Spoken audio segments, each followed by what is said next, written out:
Euchariste. Il est vrai, Théotime, que cet endroit de Saint Paul, et peut-être quelques autres, s'accordent parfaitement bien avec ce que nous venons de dire. Mais il faut avouer de bonne foi que le grand motif que l'Écriture donne à Dieu, de l'incarnation de son Fils, c'est sa bonté pour les hommes. Sic Deus dilexit mundum, dit Saint Jean. Dieu a tellement aimé le monde qu'il a donné son Fils unique. Il y a quantité d'autres passages que vous savez mieux que moi qui nous apprennent cette vérité. Théotime qui doute que le Fils de Dieu se soit fait homme, par bonté pour les hommes, pour les délivrer de leurs péchés, mais qui peut aussi douter qu'il nous délivre de nos péchés pour nous consacrer un temple vivant à la gloire de son Père, afin que nous et les anges même honorions par lui divinement la souveraine majesté. Ces deux motifs ne sont pas contraires, ils sont subordonnés l'un à l'autre. Et puisque Dieu aime toutes choses à proportion qu'elles sont aimables, puisqu'il s'aime infiniment plus que nous, il est clair que le plus grand de ces deux motifs, celui à qui tous les autres se rapportent, c'est que ses attributs soient divinement glorifiés par toutes ses créatures en Jésus-Christ notre Seigneur. Comme l'Écriture n'est pas faite pour les anges, il n'était pas nécessaire qu'elle nous rebâtisse souvent que Jésus-Christ était venu pour être leur chef aussi bien que le nôtre, et que nous ne ferons avec eux qu'une seule Église et qu'un seul concert de louanges. L'Écriture, faite pour des hommes et pour des hommes pécheurs, devait parler comme elle a fait et nous proposer sans cesse le motif le plus capable d'exciter en nous une ardente charité pour notre libérateur. Elle devait nous représenter notre indignité et la nécessité absolue d'un médiateur pour avoir accès auprès de Dieu, nécessité encore bien mieux fondée sur le néant et l'abomination du péché que sur l'incapacité naturelle à tous les êtres créés. Toutes les pures créatures ne peuvent pas elles-mêmes honorer Dieu divinement, mais aussi ne le déshonorent-elles pas comme le pécheur. Dieu ne met point en elles sa complaisance, mais aussi ne les a-t-il pas en horreur comme le péché, et celui qui le commet. Il fallait donc que l'Écriture parlât comme elle a fait de l'incarnation de Jésus-Christ, pour faire sentir aux hommes leur misère et la miséricorde de Dieu, afin que le sentiment de nos misères nous retînt dans l'humilité, et que la miséricorde de Dieu nous remplisse de confiance et de charité. Théodore, vous avez raison, Théotime. L'Écriture sainte nous parle selon les desseins de Dieu, qui sont d'humilier la créature et de la lier à Jésus-Christ, et par Jésus-Christ à lui. Si Dieu a laissé envelopper tous les hommes dans le péché pour leur faire miséricorde en Jésus-Christ, c'est afin d'abattre leur orgueil et de relever la puissance et la dignité de son pontife. Il a voulu que nous dussions à notre divin chef tout ce que nous sommes. Pour nous lier avec lui plus étroitement, il a permis la corruption de son ouvrage, afin que le Père du monde futur, l'auteur de la céleste Jérusalem, travaillât sur le néant, non de l'être, mais de la sainteté et de la justice, et que par une grâce qui ne peut être méritée, nous devinssions en lui, et par lui une nouvelle créature, afin que, remplie de la divinité, dont la plénitude habite en lui substantiellement, nous puissions uniquement par Jésus-Christ rendre à Dieu des honneurs divins. Lisez avec réflexion les épîtres de Saint Paul, et vous y trouverez ce que je vous dis, que ne devons-nous point à celui qui nous élève à la dignité d'enfant de Dieu, après nous avoir tirés d'un état pire que le néant même, et qui pour nous en tirer s'anéantit jusqu'à se rendre semblable à nous, afin d'être la victime de nos péchés. Pourquoi donc l'Écriture, qui n'est pas faite pour les anges, qui n'est pas tant faite pour les philosophes que pour les simples, qui n'est faite que pour nous faire aimer Dieu et nous lier avec Jésus-Christ et par Jésus-Christ à lui? Pourquoi, dis-je, l'Écriture nous expliquerait-elle les desseins de l'incarnation par rapport aux anges? Pourquoi appuierait-elle sur l'indignité naturelle à toutes les créatures, l'indignité du péché étant infiniment plus sensible, et la vue de cette indignité beaucoup plus capable de nous humilier et de nous anéantir devant Dieu? Les anges qui sont dans le ciel n'ont jamais offensé Dieu. Cependant, saint Paul nous apprend que Jésus-Christ pacifie ce qui est dans le ciel aussi bien que ce qui est sur la terre, ayant pacifié par le sang qu'il a répandu sur sa croix tant ce qui est sur la terre que ce qui est au ciel, que Dieu rétablit, qu'il soutient, ou selon le grec, anakephalaio, sastai, littéralement réunir sous la tête, du grec képhalé, tête, caput en latin qui a donné le mot chef. Les traductions contemporaines parlent souvent de tout récapituler dans le Christ, qui réunit toutes choses sous un même chef, ce qui est dans le ciel, de ce qui est et ce qui est sur la terre. Il réunirait tout en Jésus-Christ comme dans le chef dans ce qui est dans le ciel que ce qui est sur la terre. Que Jésus-Christ, en un mot, est le chef de toute l'Église.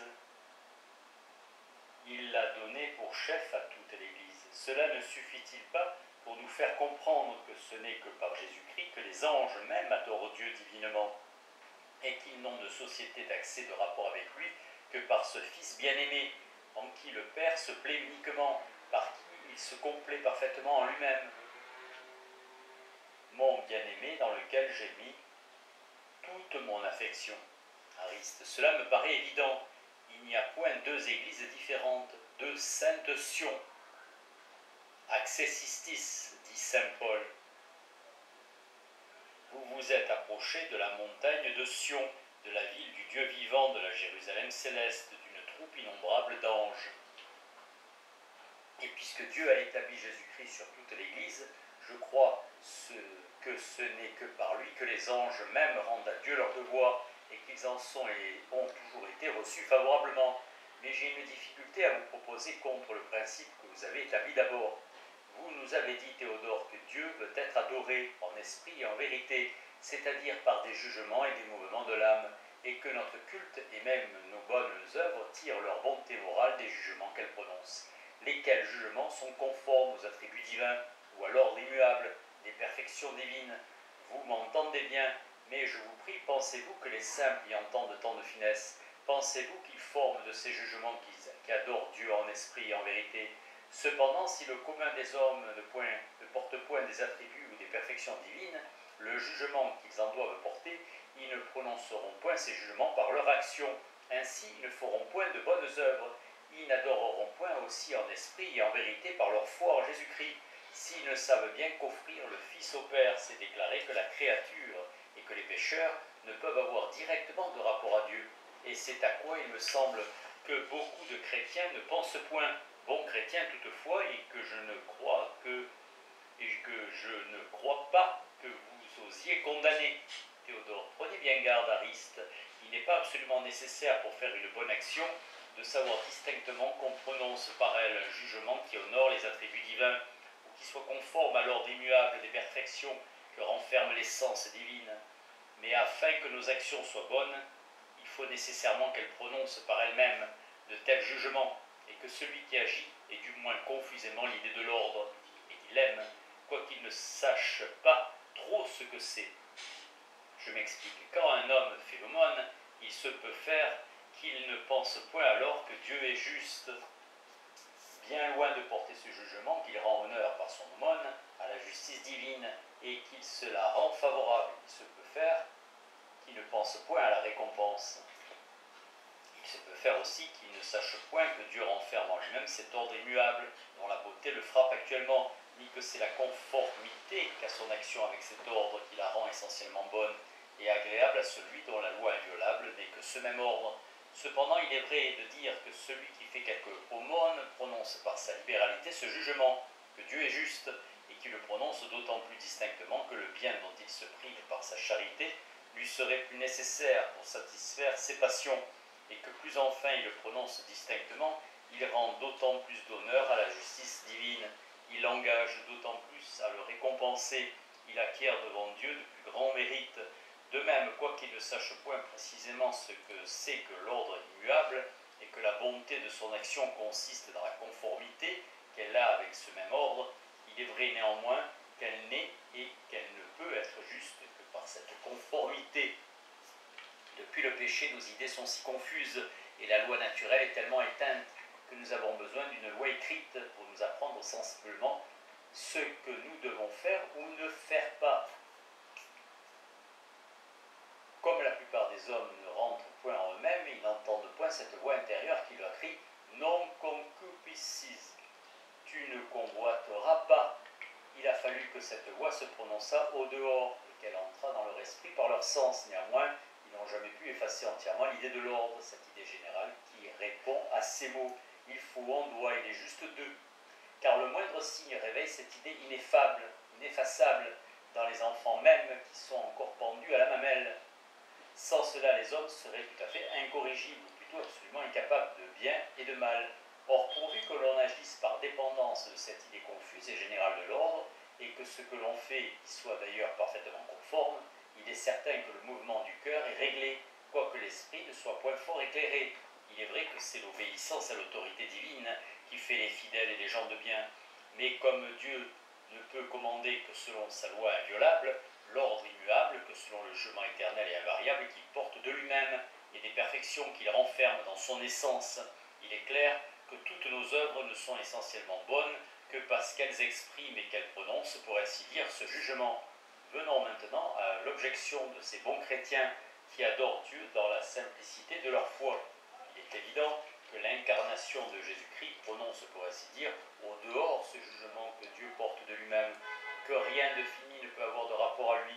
Celui qui reconnaît la nécessité d'un médiateur prononce sur sa propre indignité, et s'il croit en même temps que ce médiateur ne peut être une pure créature, quelle excellente qu'on veuille la supposer, il relève infiniment la divine majesté. Sa foi en elle-même est donc conforme au jugement que Dieu porte de nous et de ses divines perfections. Ainsi, elle adore Dieu parfaitement, puisque par ses jugements véritables et conformes à ceux que Dieu porte de lui-même, elle met l'esprit dans la situation la plus respectueuse, où il puisse être en présence de son infinie majesté. Mais dites-vous, la plupart des chrétiens n'y entendent point tant de finesse. Ils vont à Dieu tout simplement. Ils ne s'aperçoivent seulement pas qu'ils sont dans cette situation si respectueuse. Je vous l'avoue, ils ne le savent pas tous de la manière dont vous le savez. Mais ils ne laissent pas d'y être. Et Dieu voit fort bien qu'ils y sont, du moins dans la disposition de leur cœur. Ils abandonnent à Jésus-Christ qui est à leur tête et qui, pour ainsi dire, porte la parole de les présenter à Dieu dans l'état qui leur convient. Et Jésus-Christ qui les regarde comme son peuple, comme les membres de son propre corps, comme unis à lui par leur charité et par leur foi, ne manque pas de parler pour eux et de prononcer hautement ce qu'ils ne sauraient exprimer. Ainsi, tous les chrétiens, dans la simplicité de leur foi et la préparation de leur cœur, adorent incessamment par Jésus-Christ une adoration très parfaite et très agréable à Dieu, tous ses attributs divins. Il n'est pas nécessaire, Ariste, que nous sachions exactement les raisons de notre foi. J'entends les raisons que la métaphysique peut nous fournir, mais il est absolument nécessaire que nous la professions, de même qu'il n'est pas nécessaire que nous la concevions distinctement, ce qui fait la moralité de nos œuvres, quoiqu'il soit absolument nécessaire que nous en fassions de bonnes. Je ne crois pas cependant que ceux qui se mêlent de philosopher puissent employer leur temps plus utilement que de tâcher d'obtenir quelque intelligence des vérités que la foi nous enseigne. Ariste, assurément, Théodore, il n'y a point de plaisir plus sensible ou du moins de joie plus solide que celle que produit en nous l'intelligence des vérités de la foi. Théotime, oui, dans ceux qui ont beaucoup d'amour pour la religion et dont le cœur n'est point corrompu, car il y a des gens à qui la lumière fait de la peine, ils se fâchent de voir ce qu'ils voudraient peut-être qui ne fût point. Théodore, il y a peu de ces gens-là. Théotime, mais il y en a beaucoup qui appréhendent et avec raison qu'on ne tombe dans quelque erreur et qu'on y entraîne les autres. Il serait bien aise qu'on éclaircit les matières et qu'on défendit la religion. Mais comme on se défie naturellement de ceux qu'on ne connaît point, on craint, on s'effraie, on s'anime, et on prononce ensuite des jugements de passion toujours injustes et contraires à la charité. Cela fait taire bien des gens qui devraient peut-être parler, et de qui j'aurais appris de meilleurs principes que ceux que je vous ai proposés. Mais souvent cela n'oblige point au silence ces auteurs étourdis et téméraires qui publient hardiment tout ce qui leur vient dans l'esprit. Pour moi, quand un homme a pour principe de ne se rendre qu'à l'évidence et à l'autorité, quand je m'aperçois qu'il ne travaille qu'à chercher de bonnes preuves des dogmes reçus, je ne crains point qu'il puisse s'égarer dangereusement. Peut-être tombera-t-il dans quelque erreur, mais que voulez-vous, cela est attaché à notre misérable condition. C'est bannir la raison de ce monde qu'il faut être infaillible pour avoir droit de raisonner. Ariste, il faut, Théodore, que je vous avoue de bonne foi ma prévention. Avant notre entrevue, j'étais dans ce sentiment qu'il fallait absolument bannir la raison de la religion, comme n'étant capable que de la troubler.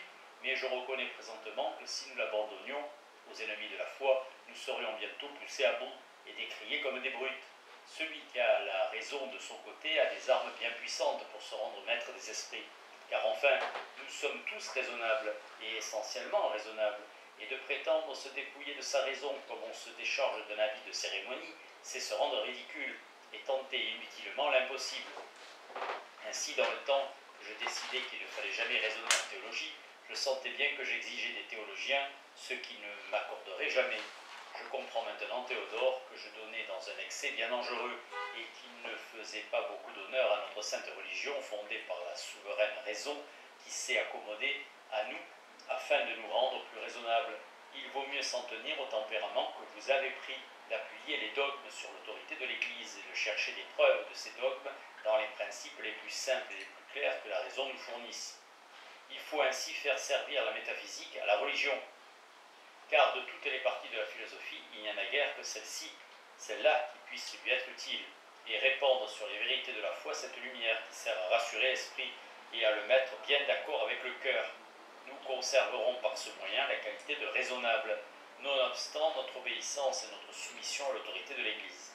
Théodore, demeurez ferme, Ariste, dans cette pensée, toujours soumis à l'autorité de l'Église, toujours prêt de vous rendre à la raison, mais ne prenez pas les opinions de quelques docteurs, de quelques communautés, et même d'une nation entière, pour des vérités certaines.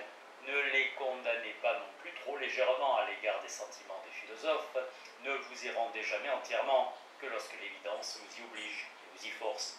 Je vous donne cet avis afin de guérir le mal que je pourrais avoir fait et que si j'ai eu le malheur de vous proposer comme véritable des sentiments peu certains, vous puissiez en reconnaître la fausseté en suivant ce bon avis, cet avis si nécessaire et que je crains fort d'avoir souvent négligé.